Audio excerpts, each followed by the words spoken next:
The caricature has a more slippery side, though, suave even. Whereas he sows hate based on the cultural assumption that black men are criminals, played out in the first interaction, he preys on softer sensibilities in this second interaction. Me and some of my teammates were walking out of the Jayhawk Towers when a group of white girls in a blue Volkswagen Beetle drove by, and one of them leaned out of the window and yelled my name in her most excited, endearing way. It was like she was celebrating me as if I had already scored a touchdown.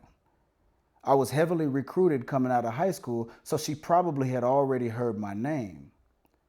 But to have developed the wherewithal to remember what I looked like well enough to recognize me walking out of the Jayhawk Towers suggested that she had done some research, which blew my mind.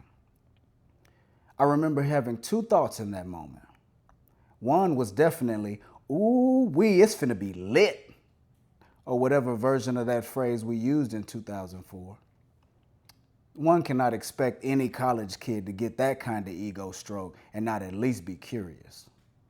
I wasn't that curious, though, because it was the second thought I had that reigned supreme.